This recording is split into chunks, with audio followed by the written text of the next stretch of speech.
It's normal, it's natural for a person to be afraid, to let themselves become vulnerable, to give themselves to the other.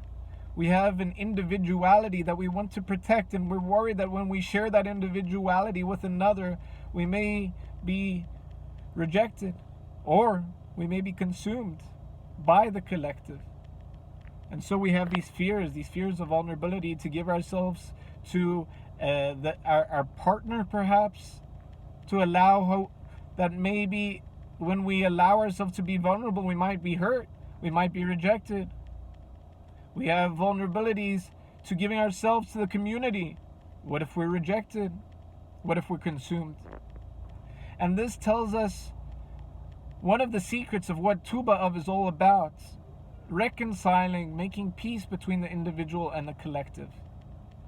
You see, when the Jewish people first met the land of Israel, on Tisha B'Av they came back that year, and there was the sin of the spies. What did they do? They rejected the land. They rejected her.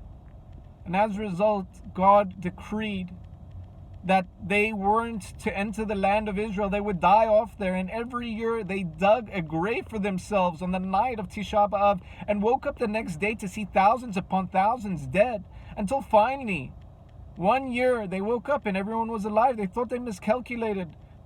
They slept in the grave again and again, until finally they looked up at the full moon and they understood that they had finally been forgiven, that finally the decree was over.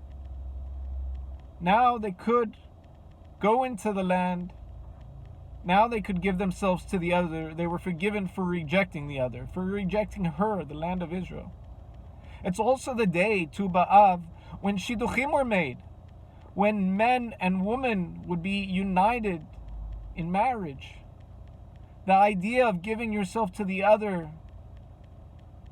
Other ideas are found furthermore in that we know there was a horrible tragedy, the tragedy of Beit, that was a Holocaust. 4 million people at least died and weren't allowed to be buried.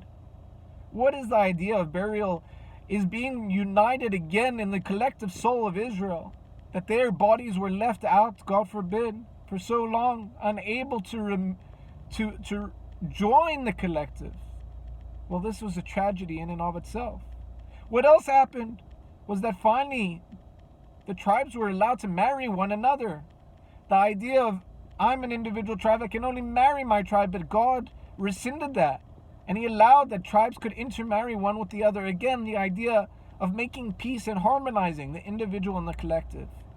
That is why this day is likened to Yom Kippur, because God was reconciled with His people. The land of Israel was reconciled with His people. The individual man and the individual woman found each other and were able to harmonize, to be an individual in the collective. And that's why in the time to come it says that the end of Tanis, it says that all the tzaddikim will dance in a circle and they will point and say, this is my God. Because the idea of the circle is, I'm an individual, but I see that I'm a part of the collective.